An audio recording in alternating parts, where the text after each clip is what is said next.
Yuna stepped off the transport shuttle and looked up at the Velkari embassy. The building was tall and strange. It had walls that seemed to shimmer like water, and the windows were shaped like eyes. She had seen many alien buildings during her 3 years as a diplomatic caretaker, but this one made her feel very small. She checked her datapad one more time. The message was clear. Ambassador Kethral and his mate needed someone to watch their 3 cubs for 6 hours. The parents had important meetings with the Galactic Council. They could not bring their young ones. They needed a human caretaker. Yuna had worked with many alien children before. She had cared for the tiny floating babies of the Malori. She had played games with the 6-legged younglings of the Drothan. She had even spent a week with a Kornathi child who could change colors based on mood. But she had never worked with Velkari cubs before. The reports said the Velkari were a proud species. They were hunters. Their homeworld was covered in thick forests where they chased prey through the trees. Even their children began training to hunt when they were very young. The diplomatic files called them fierce and serious. Yuna walked through the main doors. A Velkari guard looked down at her. He was tall, almost 3 meters. His body was covered in short gray fur, and his ears were large and pointed like a cat. His eyes were yellow and sharp. He did not smile. "You are the human caretaker," he said. It was not a question. "Yes," Yuna replied.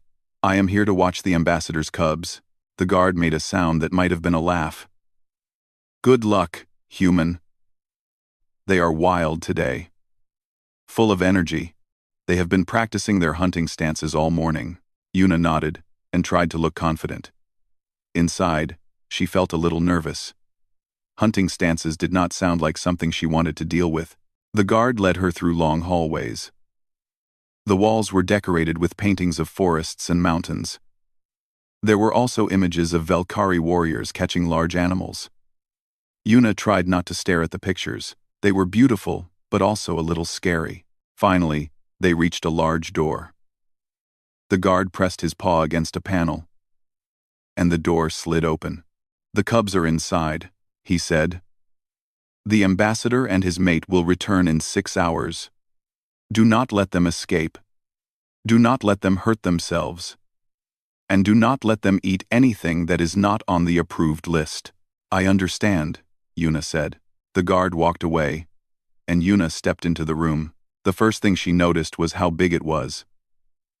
The ceiling was high, and there were many places to climb. There were shelves and platforms and soft things to land on. It looked like a playground designed for small predators. The second thing she noticed was that the room seemed empty.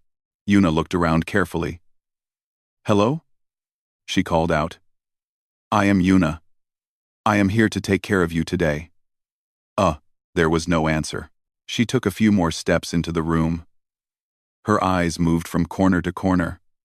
She could not see any cubs, but she had the strange feeling that she was being watched. Then she heard it, a tiny sound, like a small breath being held. Yuna smiled. She understood now. They were hiding. They were watching her. They were probably deciding if she was a threat or not. She sat down on the floor slowly. She made herself look relaxed and not dangerous. She had learned this trick with other alien children. Sometimes you had to let them come to you. "I brought snacks," she said in a calm voice. "They are on the approved list." I checked twice. Another small sound. This time it came from behind a large cushion. Yuna waited. After a long moment, a tiny face appeared. It peeked out from behind the cushion with wide golden eyes. The face was covered in soft gray fur, just like the guard. But this face was much smaller, much rounder. The ears were too big for the head, and they twitched with every little sound. It was the cutest thing Yuna had ever seen. She tried very hard not to react. She knew that would scare the cub. So, she just sat there and smiled softly. The first cub stepped out from behind the cushion. It was small, maybe the size of a house cat. Its paws were too big for its body, and its tail was fluffy and long. It moved in a low crouch, like it was stalking prey. Its eyes never left Yuna's face. A second face appeared from under a shelf. This one was slightly bigger than the first. It had a small scar on its left ear. It watched Yuna with the same intense focus. Then a third cub dropped down from a platform above. It landed silently on all four paws. This one had darker fur than the others, almost black. It tilted its head and studied the human. The three cubs formed a half circle around Yuna. They moved slowly and carefully. Their bodies were low to the ground. Their ears were pointed forward. They looked very serious. Yuna realized they were treating her like prey. She almost laughed. These tiny fluffy creatures were trying to hunt her. They probably weighed less than a bag of rice each. Their claws were smaller than her fingernails. But they moved with such focus and determination. Very impressive, Yuna said softly. You are all very good hunters. The cubs stopped moving. They looked at each other with confusion. Prey was not supposed to talk.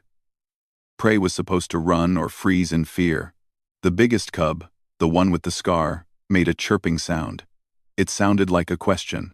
The dark-furred cub chirped back. Then the smallest one added its own little noise. Yuna watched them communicate. She could not understand their words, but she could guess what they were saying. They were probably trying to figure out why this strange creature was not afraid of them. After a moment, the biggest cub sat up straight. It had made a decision. It walked toward Yuna, with its head held high. When it reached her, it sniffed her hand carefully, then it sneezed. The force of the sneeze made the little cub fall backward. It tumbled into the smallest cub, who then bumped into the dark one. All three of them ended up in a pile of fur and tails. This time, Yuna could not stop herself. She laughed. The cubs untangled themselves and stared at her. They did not look angry. They looked curious. Humans made strange sounds. Sorry, Yuna said, still smiling. That was very cute. The smallest cub walked over to her. It sat down in front of her and looked up with its big golden eyes. Then, very slowly, it climbed into her lap. Yuna held her breath. She did not move. The little cub turned around 3 times and then curled up into a ball. Its eyes closed halfway. It started to purr. The other 2 cubs watched this with surprise. Their sister had accepted the human. She had decided the human was safe. The biggest cub made another chirping sound. Then it walked over and sat down next to Yuna. It did not climb into her lap, but it leaned against her side. The dark-furred cub was the last to move. It still looked suspicious. But eventually, it came closer and sat down nearby. It kept its eyes on Yuna, but allowed itself to relax a little. Yuna sat there with 3 alien cubs around her. One was purring in her lap. One was leaning against her. One was watching her with careful eyes. She smiled and gently touched the soft fur of the smallest one. We are going to have a good day together, she said quietly. I can tell. She did not know yet about the leaf. She did not know about the video that would change everything. She did not know that these 3 little cubs would become the most famous creatures in the galaxy. But that would come later. For now, she just enjoyed the moment. The cubs were warm and soft. The room was quiet and peaceful. And Yuna felt happy. It was going to be an interesting 6 hours. 2 hours passed quickly. Yuna learned many things about the 3 cubs during this time. The smallest one was named Riki. She was the youngest and the most trusting. She liked to climb into laps and demand attention. Her purr was loud for such a tiny creature. She also liked to chew on things she was not supposed to chew on. The biggest one was named Bora. He was the leader of the 3. He had gotten his ear scar during a play fight with his father. He was proud of it. He walked with his chest out and his head high, but he also liked belly rubs, though he pretended he did not. The dark-furred one was named Tejo. He was the middle child and the most careful. He watched everything with serious eyes. He did not trust easily.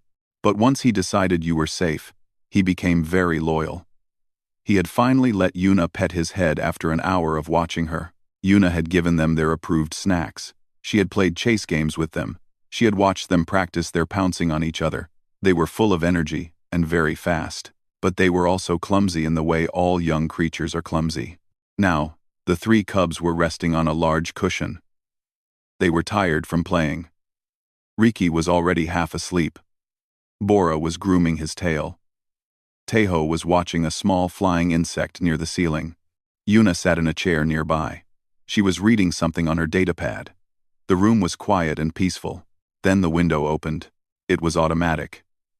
The embassy systems had detected that the air was getting old inside the room. The window slid open to let in fresh air from outside. It was a normal thing. It happened every few hours, but this time, something came in with the air. A leaf. It was a single autumn leaf from one of the trees in the embassy garden. It was orange and red and brown. It floated through the window on a gentle breeze. It spun in slow circles as it drifted into the room. Yuna noticed it but did not think much about it. It was just a leaf. But the cubs noticed it too. Tejo saw it first. His ears went straight up. His eyes locked onto the floating object.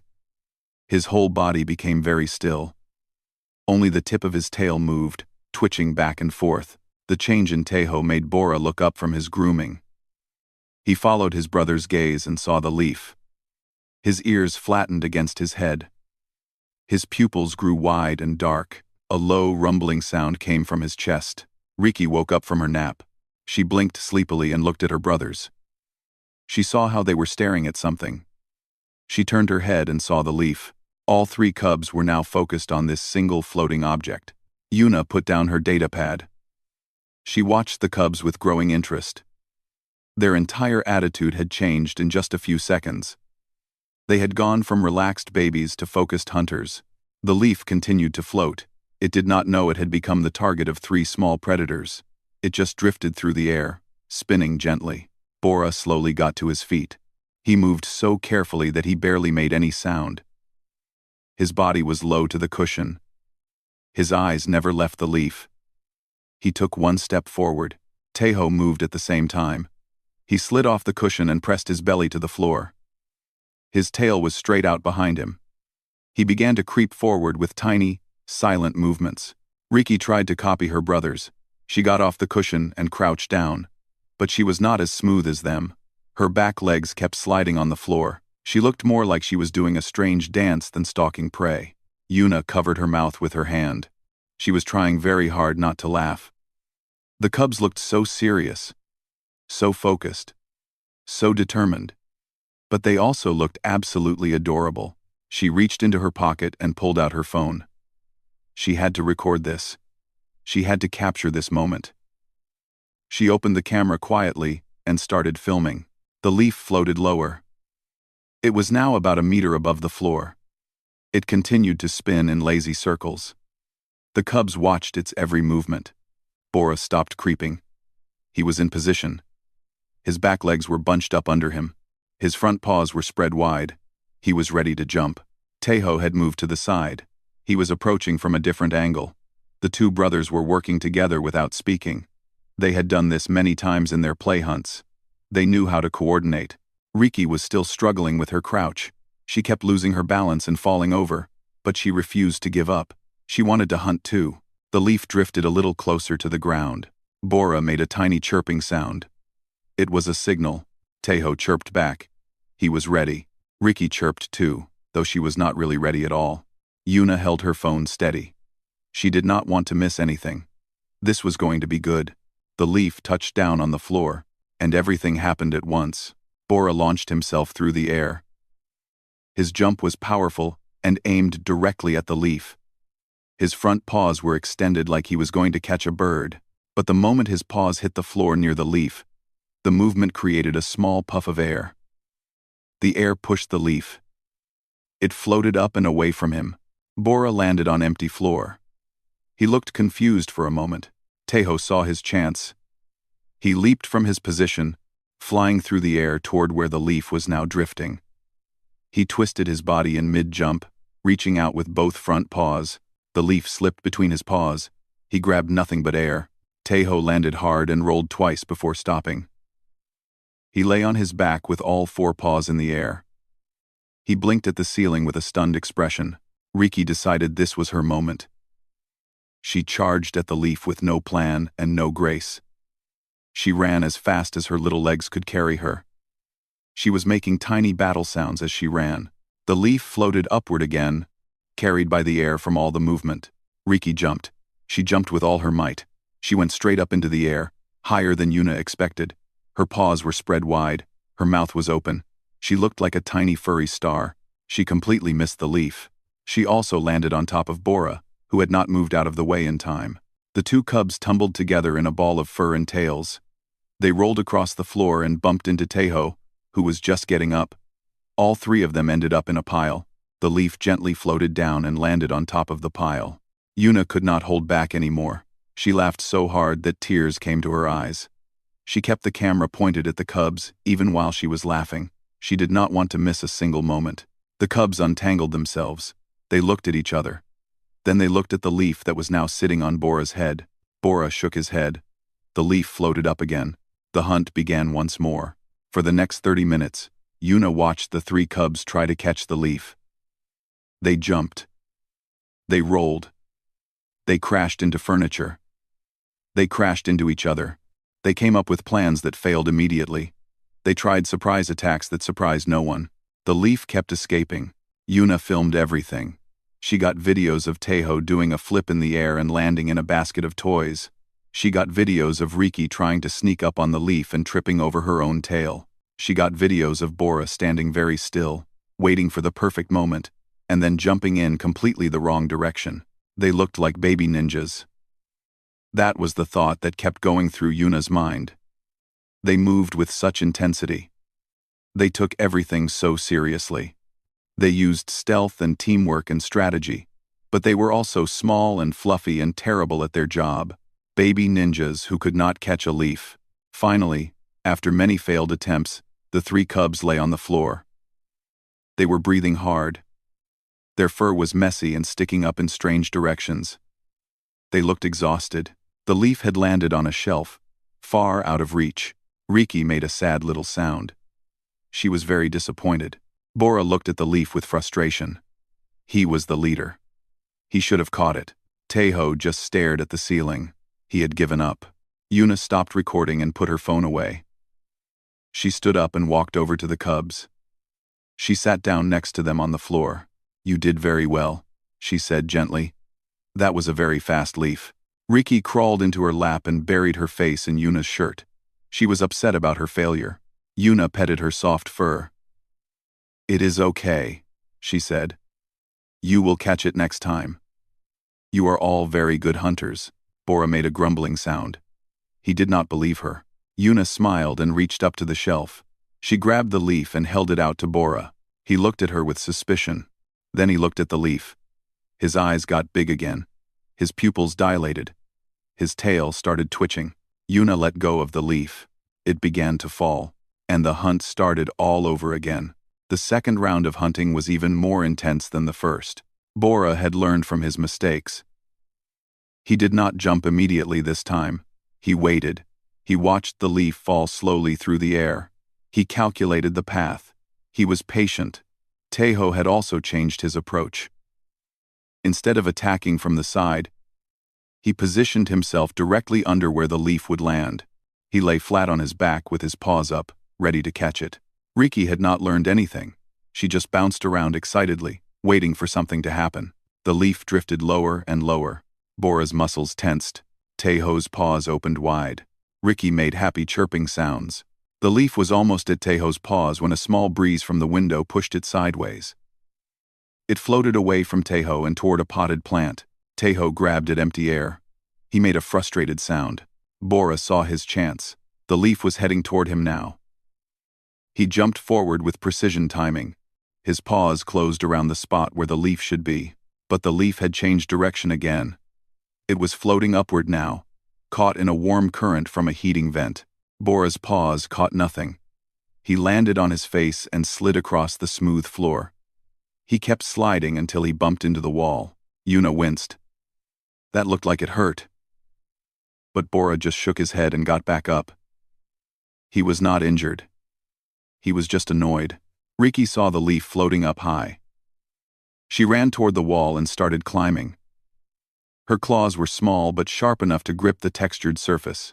She climbed with surprising speed. The leaf floated near a shelf that was attached to the wall. It was the same shelf where the leaf had escaped to before. Riki reached the shelf. She pulled herself up and stood on the narrow surface. She looked at the leaf, which was floating just out of reach. She crouched down and wiggled her back end. She was preparing to jump. Yuna raised her phone again. She had stopped recording for a moment, but now she started again. This looked promising. Riki jumped. She flew through the air with her paws stretched out in front of her. Her fur streamed back from the speed. Her eyes were locked on the target. For one beautiful moment, it looked like she might actually catch it.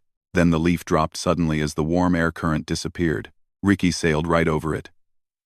She kept going and hit the opposite wall. She bounced off with a soft thump and fell down into a pile of cushions below. The cushions exploded outward from the impact. Riki disappeared under a mountain of soft fabric. Yuna gasped and started to get up. She was worried the little cub might be hurt. But then a tiny head popped out from the cushions. Riki shook herself and sneezed out some fluff. She looked confused but unharmed. Yuna sat back down with relief. These cubs were tough. Bora and Tejo rushed over to check on their sister. They sniffed her and made questioning sounds. She chirped back at them to say she was fine. Then all three of them looked up. The leaf was floating above them, slowly descending once again. They looked at each other. They had an idea. Bora lay down on the floor and made himself flat. Tejo climbed onto his back and stood there. Riki tried to climb onto Tejo, but she kept slipping. Yuna realized what they were doing. They were trying to build a tower. They were going to stack themselves to reach the leaf. It was the most adorable problem-solving she had ever seen. After several failed attempts, Riki finally managed to stand on top of Tejo. She wobbled back and forth. Her brothers wobbled too, trying to keep balance. The whole tower swayed dangerously. The leaf floated down toward them. Riki reached up with one paw. She stretched as far as she could. Her claws came closer and closer to the leaf. The tower began to fall. Riki grabbed at the air desperately. Her paw touched the edge of the leaf. For one instant, she had it. Then the tower collapsed completely. All three cubs tumbled to the ground in a mess of fur and limbs.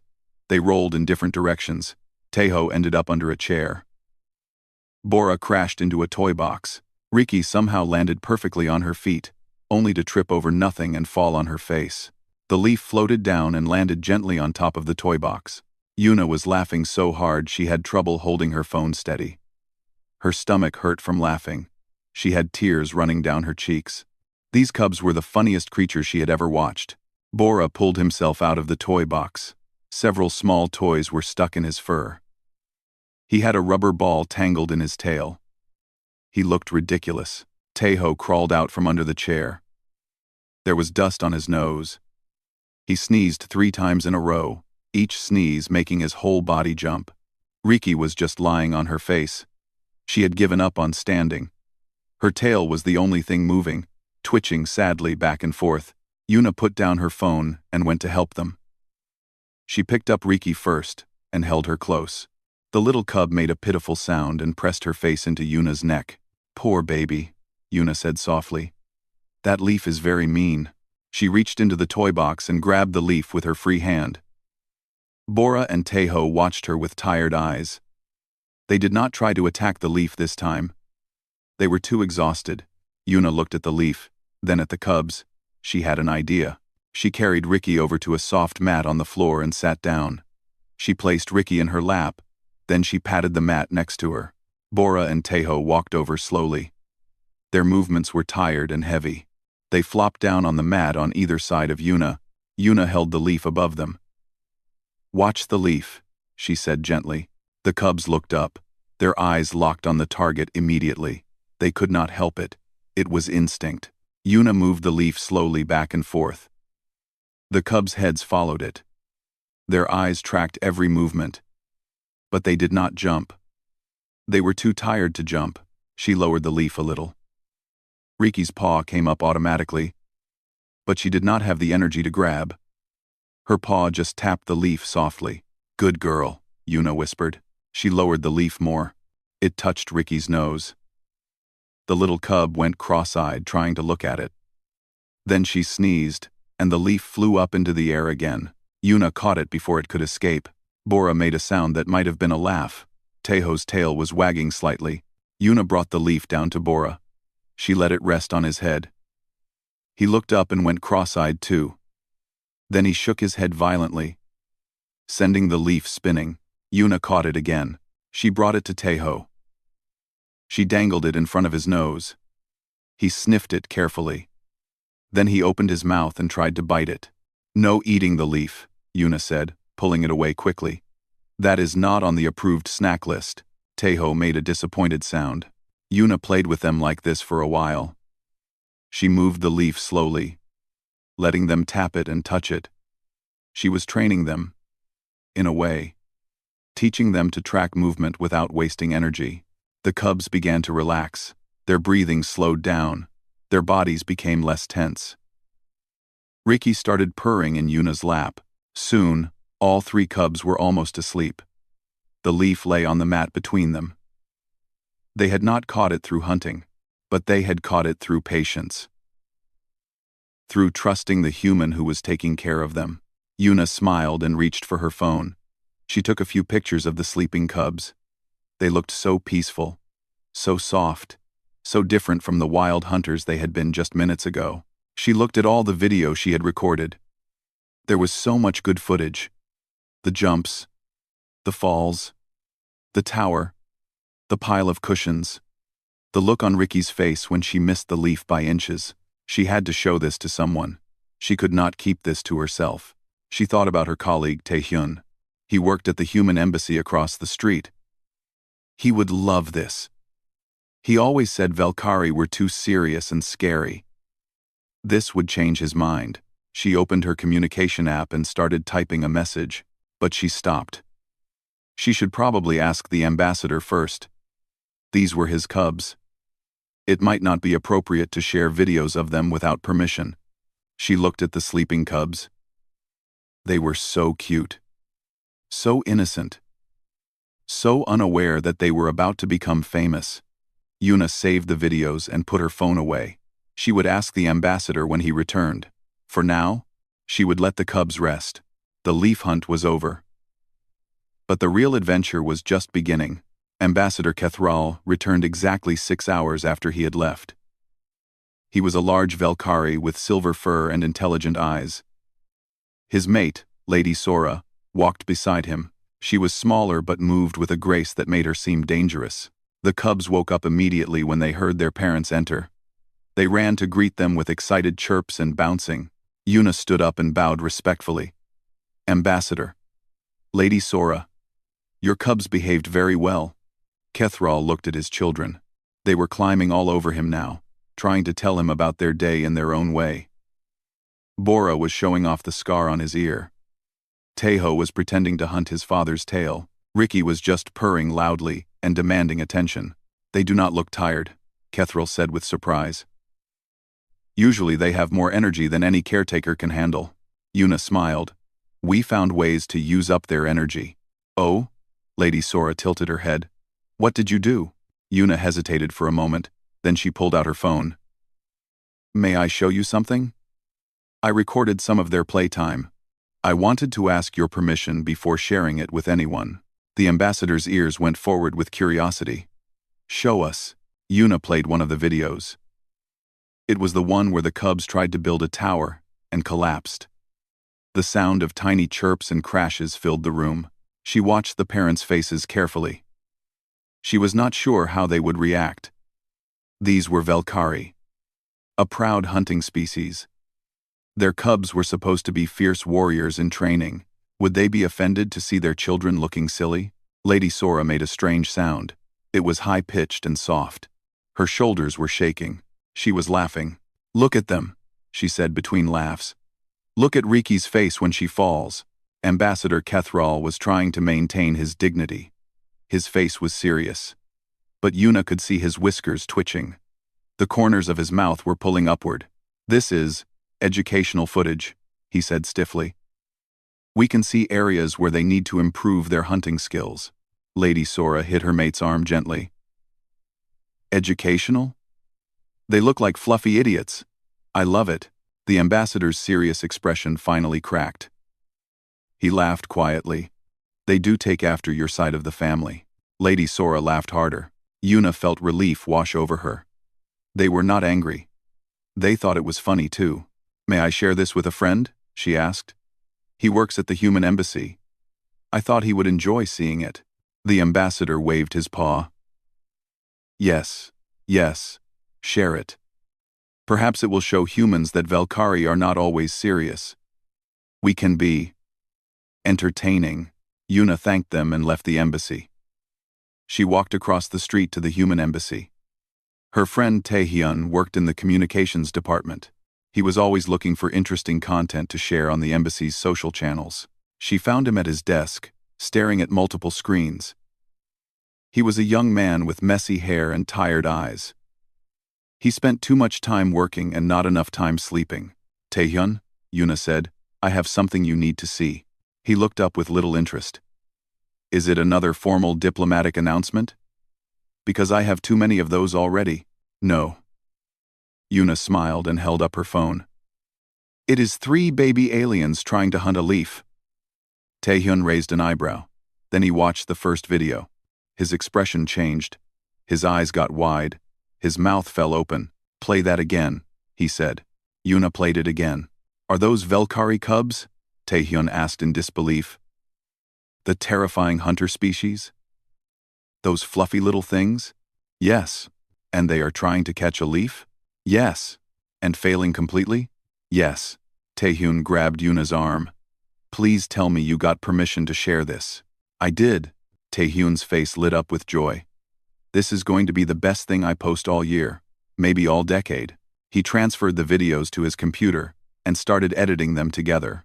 He added some simple music. He cut the footage to show the best moments. He made sure the quality was good. Then he posted it to the embassy's official social channel. The title was simple. The cubs tried to hunt a leaf because they looked like baby ninjas.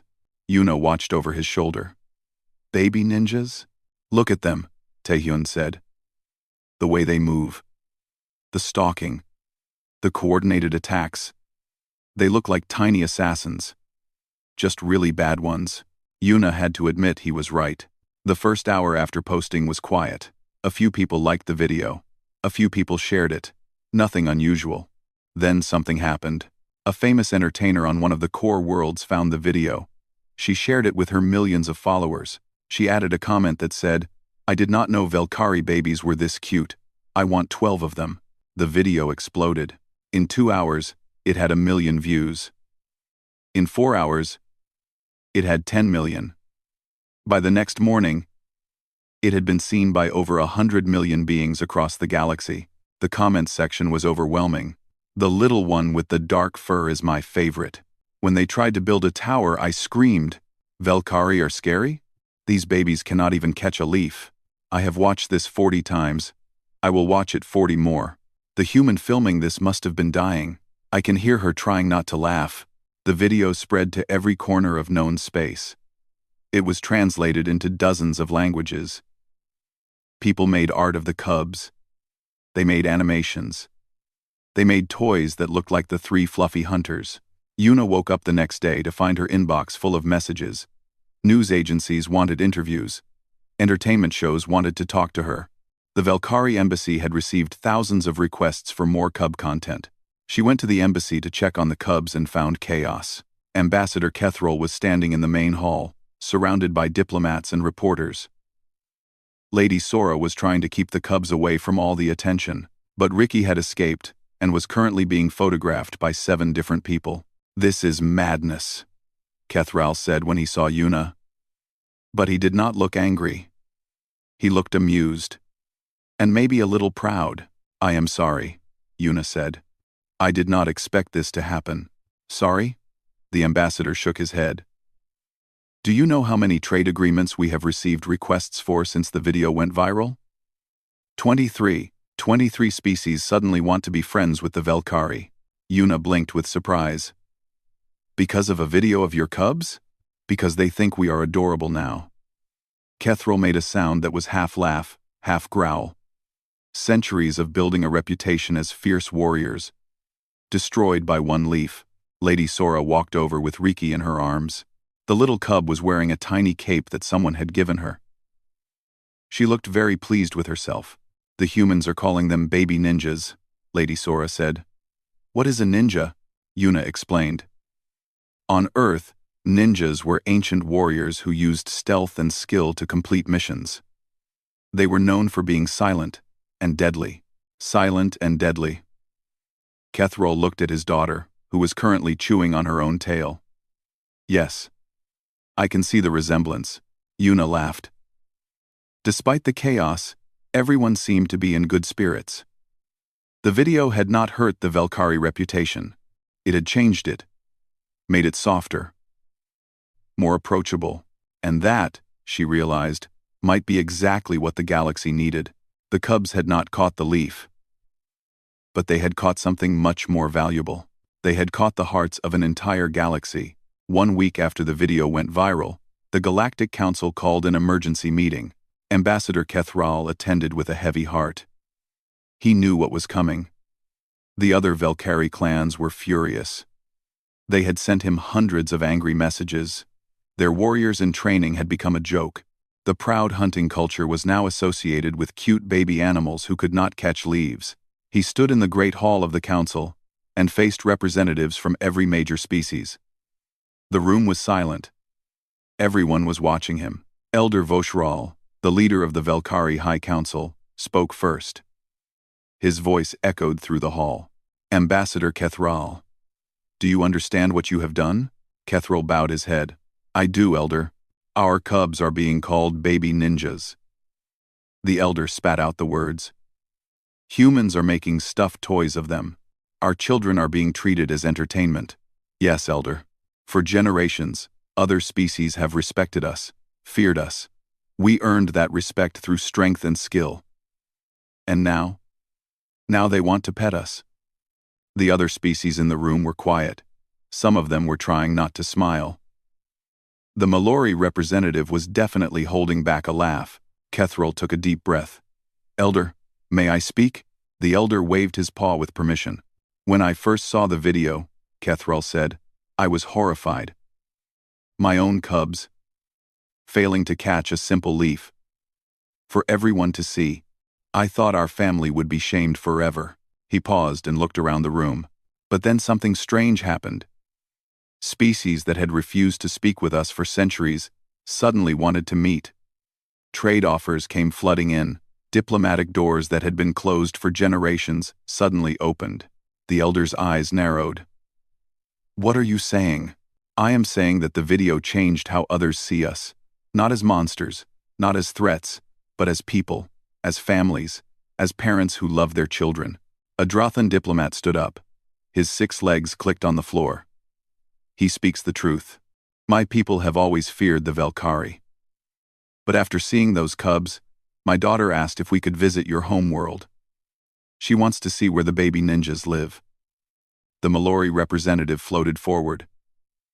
The Mallory have the same experience. Our council was ready to reject the Velkhari application for the science exchange program. After the video, they approved it immediately. They said any species that produces such adorable young cannot be truly dangerous. More voices joined in. Species after species shared similar stories. The video had broken down walls that diplomacy had failed to breach. Elder Voshral listened in silence. His expression was hard to read. Finally, he raised his paw for quiet.